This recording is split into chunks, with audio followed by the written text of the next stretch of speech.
What would you do if your own brother stood in front of a room full of people and erased your entire legacy with one sentence?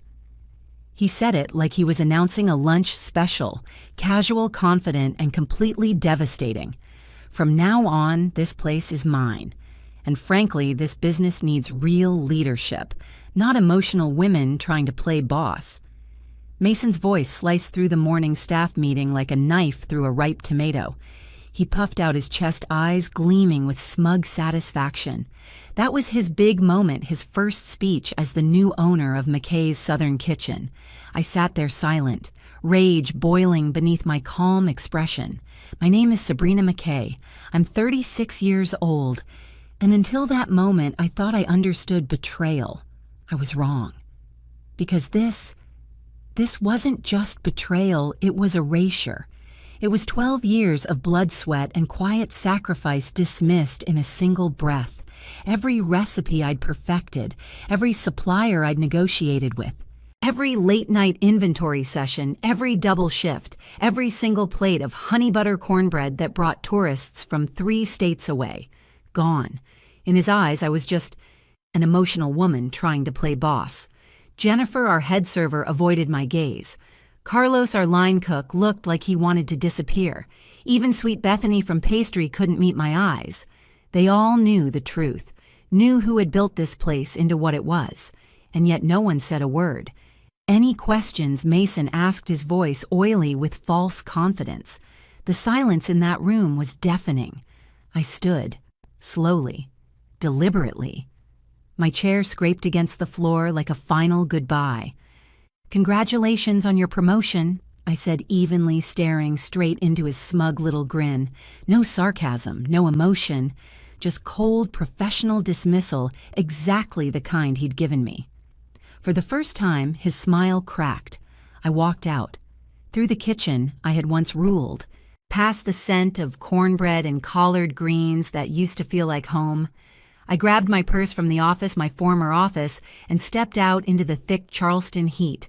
And as I sat in my car, gripping the steering wheel, a single terrifyingly calm thought settled into my chest. He thinks he won. He thinks he put me in my place. But what Mason doesn't know is that he just made the biggest mistake of his life.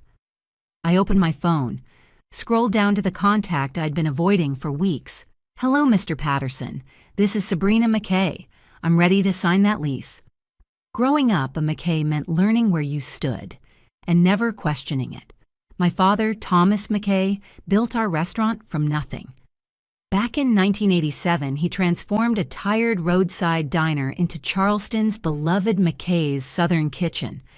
My mother, Patricia, ran the front of house with a grace that turned strangers into regulars. Together, they built a legacy, but there were always rules, unspoken ones. Mason, 3 years older and the only son, was always the heir. At dinner, he got the biggest cut of steak. At church, he was introduced as the future of the family. Me, I was just Sabrina, the daughter who helped out. Helping out eventually became everything. While Mason hopped between jobs and half-baked ventures, I went to college, then came back and gave myself to the restaurant. Not officially, no title, no paycheck that matched the hours. But when things broke, I fixed them. When orders went wrong, I smoothed it over. When vendors needed negotiating or new dishes had to be tested, I did the work. I was the backbone. Quietly, without applause, I created our bourbon peach cobbler that food bloggers drove from Atlanta to taste. I digitized our inventory system, negotiated lower food costs, and kept the books in the black even during lean years. I worked 60-hour weeks while Mason breezed in on Friday nights to flirt with investors. Sabrina's the detail person, Mom would say fondly, but Mason has vision. Vision. My spreadsheets were the reason we made payroll. My details boosted revenue 30% over 3 years. Still, 2 months ago, when Dad called a family meeting, I hoped just for a second that maybe they'd finally see me. They didn't. Dad stood up and handed Mason a leather-bound folder. "It's time," he said. "Mason will take over ownership starting this fall." I blinked. Mason blinked. then nodded real serious, like he'd been preparing for this moment his whole life, instead of popping in once a week like a guest star in someone else's sitcom. "You'll be invaluable support for him," Dad added. "Every good leader needs a strong right hand. A right hand." I smiled. I nodded. And that night, I made a different kind of phone call. I wasn't going to fight. I was going to build. The morning of Mason's official takeover, I arrived at the restaurant 2 hours early out of habit more than anything. Vendor invoices, food prep, supply checks. Everything ran like clockwork in my head. Jennifer arrived first. "Big day," she said, trying to sound upbeat. But I saw the worry in her eyes. Carlos came in next, then Bethany. Same vibe, tense silence, careful glances. And at 9:00 a.m., Sharp Mason strutted through the front door in his shiny new button-down and fake leather shoes. Behind him, our parents beamed like royalty, watching their golden boy claim the throne. "Everyone to the dining room," Mason announced. We gathered around the same table where we'd planned holidays, solved staffing crises, and shared late-night laughs. Dad handed Mason the keys. Mom cried. Mason gave his first speech, and then he said it. "This place needs real leadership, not emotional women trying to play boss." I didn't flinch. I stood. I smiled. I congratulated him, and I walked out of McKay's Southern Kitchen. Forever. But I wasn't walking away empty-handed. I was walking towards something bigger. The drive downtown felt like crossing into another life. 15 minutes later, I was pulling into the lot at Patterson Properties, the same real estate office where 3 weeks earlier I'd stood outside an empty King Street storefront, heartbroken, curious, and not ready. But now I was ready.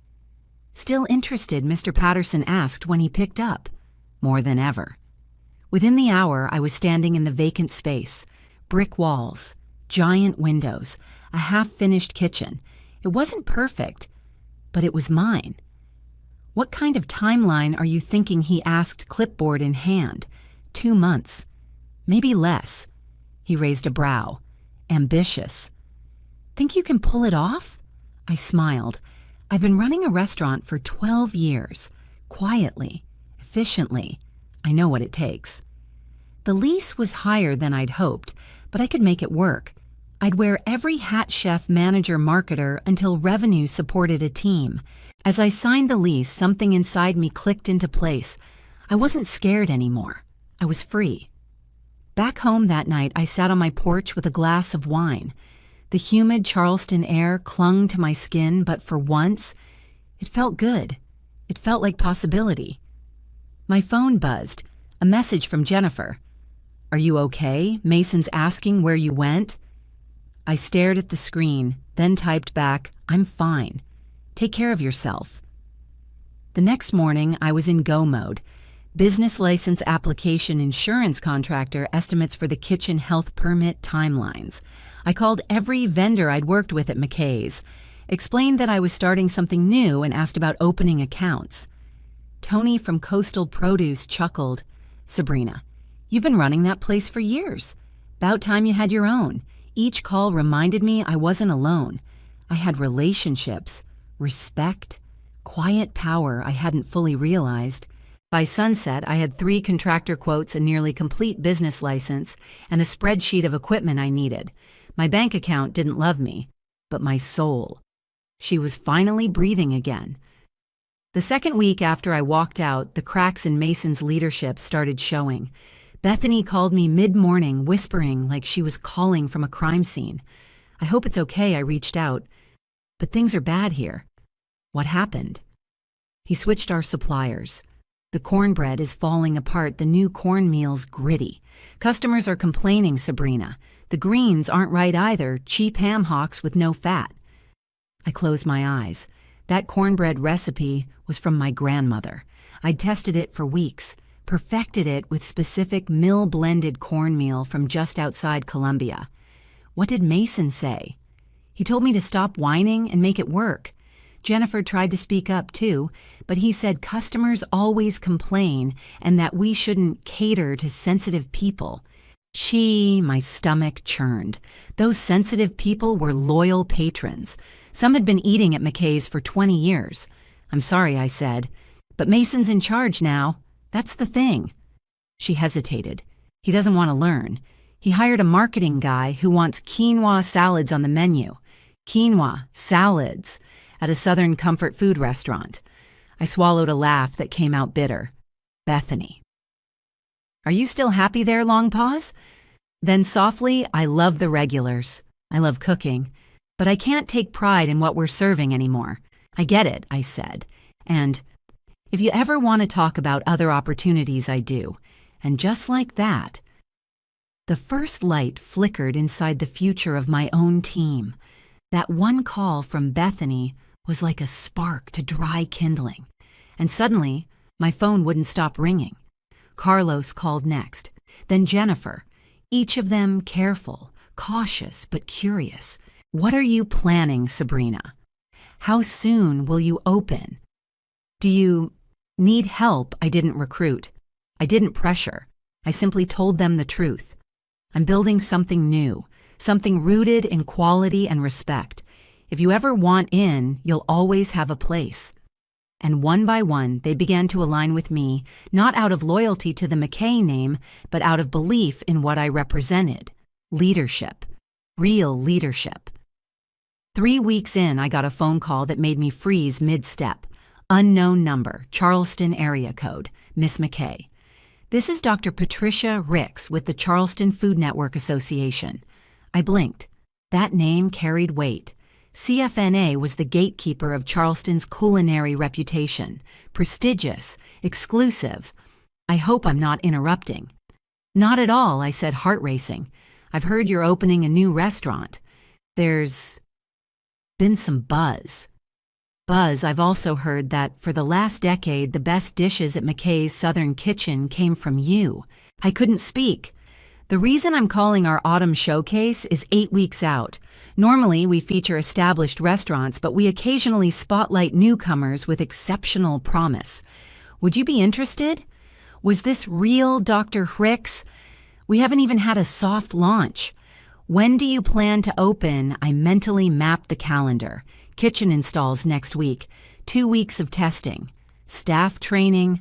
5 weeks from today, I said slowly. Perfect. That gives you 3 weeks of service before the showcase. I could barely breathe. She continued, the community is watching Sabrina, and many believe it's time Charleston's food scene finally recognized the woman behind the curtain. When we hung up, I stood in the center of my unfinished dining room, my hands trembling. They saw me. The industry saw me, not as the helpful sister or emotional woman, but as a chef, a leader, a force. That night, I pulled out my old family recipe book, its leather cover worn thin from years of use. As I flipped through the familiar pages, something fluttered loose, a yellowed envelope, my name on the front, inside a handwritten letter from my grandmother. Sabrina. They won't always see you, but food tells the truth. Don't stop feeding people with your heart. You're meant for more than someone else's shadow. My throat tightened. In that moment, I knew I wasn't just opening a restaurant, I was reclaiming a legacy. The next morning, I called my contractor. Jerry, can we move up the timeline by 1 week possible? But it'll cost overtime. Do it. I just got into the autumn showcase. He whistled low. That's big time, Sabrina. I know, I whispered. So let's build something worth showing the world. Opening day felt like standing on the edge of a cliff with no rope, no safety net, and nothing but belief. I named it McKay's Table, not to ride the family coattails, but to redefine them. This wasn't Mason's version of legacy. This was mine. A table where everyone belonged, where tradition met innovation, and where every bite told a story of grit and grace. No fanfare, no paid ads, just whispers. And yet, by 11:00 a.m. on our opening Thursday, the line was already forming. Jennifer, Carlos, and Bethany had all timed their notice at McKay's Southern Kitchen perfectly. They walked away from the mess Mason had made and walked towards something better, something honest. Our first customer, Mrs. Eleanor Davidson, 82 years old, purse in hand, eyes full of fire. I heard you were cooking again. she said, sliding into her chair like royalty. "I missed your cornbread, baby. That new boy at your daddy's place doesn't know a thing about soul." I served her our signature pan-fried chicken with bourbon glazed collards, slow-cooked with real ham hock, and that cornbread golden soft kissed with herb butter and honey. She took one bite and her face lit up. "This is it," she whispered. "This is what I've been missing." By Friday, we had a wait list. By Tuesday, Mrs. Davidson had brought 3 friends. People came in quietly curious, then left wide-eyed speechless. Jennifer leaned over during the Friday rush. "They're saying the food at the old place tastes hollow now." I nodded. I didn't gloat.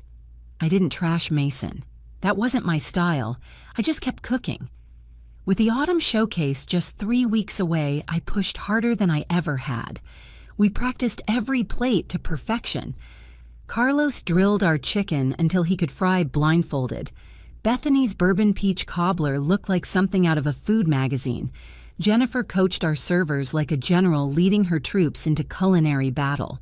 We were ready, but my nerves weren't. The morning of the event, I stared at my reflection in the prep room mirror. No makeup, apron slightly stained, heart pounding like a bass drum. And yet, I had never felt more powerful. This was my moment, my voice, my story served hot on porcelain. The showcase was held at Charleston's historic Market Hall. 24 restaurants, dozens of critics, and hundreds of guests. We were the smallest booth, the newest name. But the line at our table never died. One by one, the food world tasted who I really was. Pan-fried chicken with honey bourbon glaze, my grandmother's cornbread, Bethany's cobbler with fresh South Carolina peaches. Every dish whispered, "This is the woman you overlooked." Dr. Ricks found me near the end sipping sweet tea, watching the crowd. "Miss McKay," she said, smiling, "you've generated more praise tonight than any newcomer in this event's history." I blinked. Seriously. She leaned in. "The food speaks. But so does the story. A woman forced out of her own family legacy who rose quietly and built something better. People are rooting for you." I didn't know whether to cry or cook more. The next morning, my phone rang. I let it go to voicemail. Mason's name lit up the screen. After everything, after his smirk, his insult, his erasure, he finally wanted to talk. I didn't. I sat on my porch with a cup of strong coffee and the Post and Courier spread out across my lap. Front page of the food section. McKay's table brings soul back to Southern cuisine. The subtitle, a fresh voice rooted in tradition, Sabrina McKay reclaims Charleston's palate. My hands shook, not from nerves, this time it was relief, validation, proof that quiet strength leaves a louder mark than arrogance ever could. That evening, I got another call, this time from a reporter at the Southern Living Quarterly. "We're doing a feature on women redefining Southern cuisine. Your name came up a lot." They called me the matriarch of modern Southern cooking. It made me laugh out loud. A belly-deep, cathartic laugh I hadn't felt in months. Mason had once said I was too emotional to lead, and now I was being called a matriarch, a leader, a force shaping the future. I framed that article and hung it near the hostess stand just below my grandmother's handwritten cornbread recipe. A week later, Mrs. Davidson returned. Same chair, same order. "I just wanted to say," she said, voice a little softer, "what you've done here, it matters. Not just the food, the way you did it. You walked away with your head high. That takes grit." I didn't have words. Just a smile and a fresh glass of sweet tea. The months that followed were a blur of fully booked weekends, glowing reviews, and deep, steady pride. I wasn't chasing legacy anymore. I was the legacy. And Mason Well word on the street was McKay's Southern Kitchen had gone through 3 pastry chefs and a branding overhaul that flopped on Instagram. Food bloggers said it felt soulless. Tourists left unimpressed. Some say Dad tried to help. Others say Mason refused advice. I didn't care. Because the truth was, I wasn't competing anymore. I had already won. So here's what I'll leave you with. They can call you emotional. They can overlook your work. They can hand the keys to someone less deserving. But what they can't do is erase your brilliance. Because when you build something with heart, with vision, with truth, it lasts. And when the world finally sees you, they never forget. Have you ever been underestimated by someone who was supposed to believe in you? Share your story in the comments. And if this one hit home, don't forget to subscribe, and pull up a seat at the next table. There's always room for one more.